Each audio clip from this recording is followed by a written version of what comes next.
Assalamualaikum warahmatullahi wabarakatuh. Selamat pagi semuanya. Perkenalkan, nama saya Sri Wulan Damayanti atau bisa kalian panggil dengan Bu Wulan. Selamat datang di SMK MPP Arts Internasional, khususnya di jurusan Otomatisasi dan Tata Kelola Perkantoran. Di jurusan ini nanti kalian akan bertemu beberapa mata pelajaran produktif, salah satunya adalah teknologi perkantoran. Nah, karena ini adalah pertemuan pertama, jadi kita akan mempelajari terlebih dahulu tentang apa itu teknologi perkantoran, otomatisasi perkantoran, dan juga virtual office. Sebagai gambaran, di sini ada beberapa indikator pencapaian kompetensi yang akan kita capai. Yang pertama, mengemukakan perkembangan teknologi perkantoran. Yang kedua, menjelaskan hakikat otomatisasi perkantoran. Yang ketiga, menguraikan manfaat otomatisasi perkantoran. Yang keempat, membedakan jenis-jenis otomatisasi perkantoran. Yang kelima, menjelaskan definisi kantor virtual. Yang keenam, menguraikan manfaat kantor virtual. Yang ketujuh, melakukan identifikasi teknologi atau otomatisasi perkantoran berdasarkan jenis tuntutan atau kebutuhan pekerjaan. Dan terakhir, melakukan pengelompokan teknologi perkantoran dengan tepat sesuai dengan fungsi. Baiklah, untuk pertemuan hari ini hanya akan dibahas materi yang pertama, perkembangan teknologi perkantoran. Seperti yang kita ketahui bersama, seiring berjalannya waktu, teknologi semakin berkembang begitu pesat. Kalau pada zaman dahulu, mungkin teknologi hanya terbatas pada hal-hal atau benda-benda yang bersifat mempunyai wujud, sekarang bisa saja benda atau hal tersebut tidak berwujud. Lebih jelasnya kita akan bahas di sini. Teknologi berasal dari bahasa Yunani, yaitu teknologia tech yang berarti keahlian dan logia yang berarti pengetahuan. Nah, pada zaman dulu, teknologi itu hanya bersifat benda-benda yang tidak berwujud. Misalnya, mesin ataupun benda-benda lainnya. Sementara seiring berjalannya waktu, teknologi tersebut merambah ke hal-hal yang tidak berwujud seperti ilmu, pengetahuan, software, dan lain sebagainya. Perkantoran dapat didefinisikan sebagai segala hal atau sesuatu yang berkenaan dengan kantor, baik tempat maupun aktivitas yang berada di dalamnya. Maka dapat disimpulkan bahwa teknologi perkantoran merupakan proses pencatatan, penghimpunan, pengolahan, memperbanyak, mengirim, dan menyimpan bahan-bahan keterangan secara efisien dengan menggunakan mesin-mesin. Selain pengertian teknologi perkantoran, sekarang kita akan membahas bagaimana dampak dari adanya teknologi perkantoran.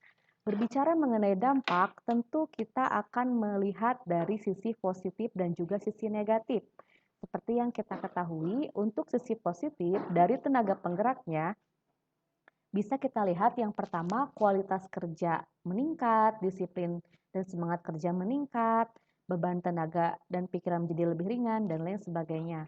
Sementara dari prosedur kerja, yang pertama dampak positifnya adalah semakin mudah, lancar, singkat, efisien dalam bekerja. Dan hasil kerja tentunya akan mempunyai dampak positif, yaitu kualitas dan kuantitas produk meningkat, standar mutu terpenuhi, keseragaman dan keragaman bentuk dan ukuran produk sangat akurat. Itu jika dilihat dari dampak positif. Sementara jika dari dampak negatif, maka bisa dilihat seiring berkembangnya teknologi, maka sulit untuk mencari tenaga kerja dengan keterampilan tertentu. Artinya, hanya orang-orang yang memiliki keterampilan tertentu atau hanya orang-orang yang paham akan teknologi yang bisa menguasai industri. Sementara apabila orang-orang tersebut ketinggalan tentang teknologi tersebut, maka bisa dikatakan akan sulit mencari pekerjaan. Kemudian, pemeliharaan mesin yang kurang baik dapat menimbulkan pemborosan. Adanya pergantian mesin akan mengakibatkan perubahan metode dan prosedur yang menuntut pelatihan tenaga kerja dan lain sebagainya. Selanjutnya kita akan bahas otomatisasi perkantoran. Otomatisasi perkantoran adalah penggunaan alat elektronik untuk memudahkan komunikasi formal dan informal, terutama komunikasi informal antara sebuah organisasi dengan orang-orang di dalam dan di luar perusahaan untuk meningkatkan produktivitas kerja. Jadi di sini bisa dikatakan bahwa otomatisasi perkantoran berarti pengalihan fungsi manual peralatan kantor yang banyak menggunakan tenaga manusia menjadi fungsi otomatis dengan menggunakan peralatan mekanis, khususnya adalah komputer. Nah, otomatisasi perkantoran pun mempunyai beberapa jenis, diantaranya ada word processing, electronic email, voicemail, electronic calendaring, audio conference, video conference, computer conference, facsimile transmission, video text, image storage and retrieval, dan desktop publishing. Untuk penjelasan lebih lanjut sudah saya jelaskan di modul, bisa kalian baca ya.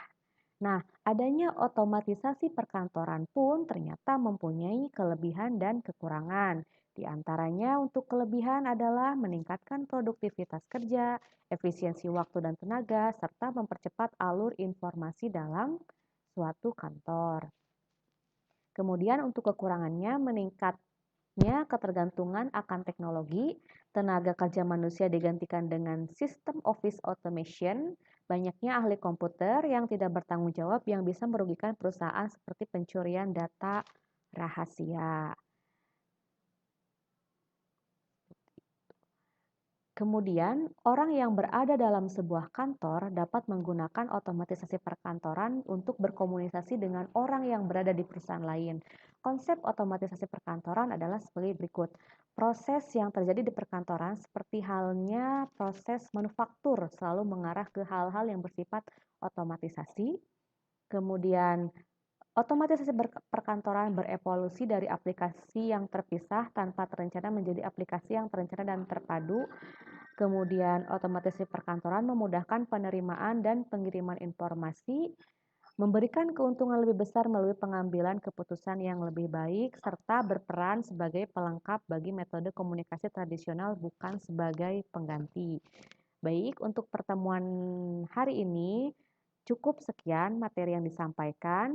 Apabila nanti dari kalian ada pertanyaan, boleh melalui WhatsApp secara japri. Sekian, Assalamualaikum warahmatullahi wabarakatuh.